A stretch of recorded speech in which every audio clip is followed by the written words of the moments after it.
ultimately, we would all prefer to see a negotiated end that leads to all the hostages being released, that leads to Hamas being disarmed and eliminated as a threat. And we think Qatar can play a very key role in that. So we're going there. You know, we have a close partnership with the Qataris. In fact, we have an enhanced defense cooperation agreement, which we've been working on, and we're on the verge of finalizing.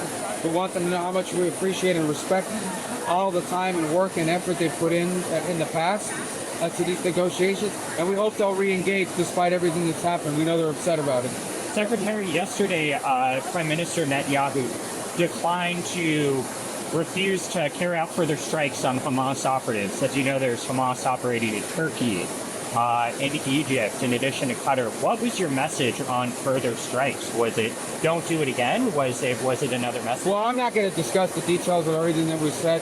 That's not the way you can conduct diplomacy or international relations via press conference in that way. But what I would say is this, is what I just said a moment ago. We all prefer that this end with a negotiated settlement that leads to the release of every single hostage, both alive and deceased, that leads to the demilitarization and disarming of Hamas, so they can no longer pose a threat, not just to Israel, but everyone. These are barbarians, these are animals, the Hamas. And that leads us into a process of reconstructing Gaza so the people of Gaza can have a life free of Hamas and a life that's much better than what they've experienced under Hamas. That's what we all prefer. We think Qatar can play a very key role in that. We don't want to see anything that undermines that. So that's why we added it to the trip. They're close partners. We worked with them on a lot of things. We wanted to stay engaged despite being upset as they are with what happened last week. And then the president said he wasn't happy to see that happen. But nonetheless, all these problems are still here, and they got to be fixed. Because Qatar can play a key role in solving. The basic complaint of countries in Doha yesterday was that the United States holds the double standard when it comes to Israel. That it's not holding Israel to account for its actions that they see as an escalation, the killing of civilians in Gaza. What would be your message in Doha today to Israel? Well, look, I mean, the civilians are being used as human shields by Hamas. They've always done it. That's why they hide in tunnels and the civilians are on top. That's why they take hostages the way they have. That's why they'll take more hostages so they can get their hands on them. So the president wants to see it end. He wants to see it end quickly. And we prefer that it end quickly via negotiated settlement so all the fighting can stop and we can begin the very hard work as an international community, not just the United States, rebuilding Gaza and providing the people of Gaza a much better life than what they've had under Hamas. And we think our partners in the region can play a key role in that, and we hope they'll stay engaged. And we think Qatar can play a very important role in that, as they've tried to do in the past. Is this the last chance for Hamas to avoid a broader Israeli move into Gaza City? Well, as you saw, the Israelis have begun to take operations there, so we think we have a very short window of time in which a deal could happen. We don't have months anymore, and we probably have days and maybe a few weeks, so it's a key moment, an important moment. And again, our preference, our number one choice is that this ends through a negotiated settlement where Hamas says, we're going to demilitarize, we're no longer going to pose a threat, we're going to disband, we're going to release every single hostage. By the way, there shouldn't be a single hostage. If you want to fight a war, you fight wars between combatants. You don't fight wars by taking civilians as human shields. And in this particular case, with the hostages, for almost over 2 years now, that's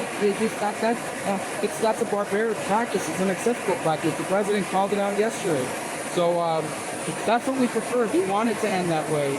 We hope. We've done a lot of work, and Ambassador Witkoff has spent countless hours working on it. We think the Qataris can play a very key role in making that happen. That's his preference. And that's how we want to see it. Sometimes, when you're dealing with, a group of savages like Hamas, it's not possible. But we hope it can happen. We're going to do everything we can to see if it is. Secretary, what's your message to Israeli ministers who are calling for a partial or complete annexation of the West Bank? And are you worried that the Abraham Accords could be in jeopardy? Yeah, look, I think much of that is a reaction to several nations around the world deciding to unilaterally declare a Palestinian state. We warned them that we thought that was counterproductive. We actually think it's undermined negotiation because it emboldened Hamas, and we think it undermines future prospects of peace in the region. We thought it was unwise to do that, and I think they're seeing that as a counter-reaction. It's what we thought would happen. We warned them that this kind of action would happen among some in the Israeli government if they did what they did. But right now, we're focused on how can we end what's happening in Gaza. How can we end Hamas? How can we get the hostages free? And how can we create a framework so that the people of Gaza can have a much better life than they've ever had under Hamas? That's what the president wants, and that's what we're going to continue to work on. Mr. Secretary, you said yesterday earlier that you were looking at the social media of mourners, maybe speaking about Charlie Kirk. Well, I think about Charlie Kirk. If you're a foreigner and you're out just celebrating the assassination of someone who was speaking somewhere, I mean, we don't want you. Why would we want to give a visa to someone who thinks it's good that someone was murdered in the public square? It's just common sense to me. Have you actually revoked any visas yet? Have you taken that action? And Well, has we any of revoke that- visas of people. I don't know. We've revoked visas of people that are inside the country. We've certainly been denying visas. I mean, think about it. I want everybody to think about this for a moment. Okay? You're out there celebrating the assassination in cold blood of someone. And then you want to come in. Why would we want anything like that in our country as a tourist, as anything? We don't want them here. But have you gone after specifically with the recommendations that have been given to the Deputy Secretary Landau on social media, pointing to the individual? Well, yeah, we got to go a process in all these, you know, and but I'm sure there'll be some that are revoked. There's no shortage of idiots around the world that have decided it's a great idea to murder someone. I'm sure more people like that in our country. By the way, it's bad that we have people that are U.S. citizens that feel that way. We can't revoke their visas, not have a visa. But you're a foreigner. Why would we want to allow it to the United States, someone who's in favor of murder? We don't want pro-murder people in America. Secretary Rubio, on Columbia, Ms. Briefly, you said Columbia decertification. Yeah. Do you see any path back for Columbia to revoke that decertification? Yeah, look, that problem, Colombia's been a great partner historically. Unfortunately, they have a president now that, in addition to being erratic, has not been a very good partner when it comes to taking on drug cartels. So they just don't meet the standard under his leadership. I think we have willing partners. If it was up to the military, the police, we've been working with them for decades. It's a great, good news story. But they have bad leadership right now, especially on this issue of drugs. But they can change. They can be more cooperative. And they can beat the criteria and get back on the list of certification. Secretary Rubio, next week is the United Nations General Assembly with the United Nations. Is there not going to be any extra scrutiny of the foreign diplomats who come on visas to attend that? There's already the Palestinian authorities. I wonder if there are specific countries that they face extra scrutiny. I mean, we're not going to let people into our country that are pro-terror. We're not going to let people into the country that want to create harm to the United States. So there's always scrutiny, and there'll be harm, you know. For the most part, I think there'll be plenty of people there. So, but if you're like in favor of terrorism or murdering people, you're probably not going to let you be. With this Gaza City offensive, What? with this Gaza City offensive, you're still assessment that Hamas can be militarily defeated? We're at over 700 days of war. Well, they may not have authority to militarily defeat. You know, I think the problem, if it wasn't for hostages, it would have been defeated a long time ago. But these guys hide behind the civilians, and they hide behind the hostages. That's why they took the hostages. Nothing would have been. If there were no hostages and no civilians away, this war would have ended a year and a half ago. So, but now it's kind of at a break point. We see what the Israelis are saying. And at some point, this has to end, and it has to end with Hamas defeat. Our hope is that we can still negotiate something where the fighting stops, Hamas is disarmed, and the hostages are all released, and we can help rebuild Gaza, not just us, but the world, to give those people a better life than what they've ever had under these savages from Hamas. That's still our hope. We're going to do everything we can to try to achieve that. It may not be possible because dealing with Hamas is not easy, that he's a very bad people. All right, let's get on the plane. With the risks of Gaza City offensive and some of the ideas. Yeah, war's risk. I mean, there's risk involved in war. There's no good war, right? We don't like war. The president doesn't like war. The only thing worse than a war is a protracted one that goes on forever and ever. At some point, this has to end. At some point, Hamas has to be defanged. And we hope it can happen through negotiation, but I think time, unfortunately, is running out in that regard. It's 2.5 years. They still don't release the hostages. At some point, Israel, it's their war. They're going to get to decide how they want to proceed because they're the ones that were attacked on October 7th. But again, I want to reiterate, if there is a way to negotiate an end to this that leads to the release of the hostages and the elimination of Hamas as a threat, we're for that. That's what we want to see happen. We're going to continue to do everything we can until there's nothing left to do, but we hope we can achieve something. But it's going to be hard. You know, it's not going to be easy. We're actually having the negotiations with some of the Hamas officials wins to discuss the proposal that the president has given. Yeah. They were attacked by Israel.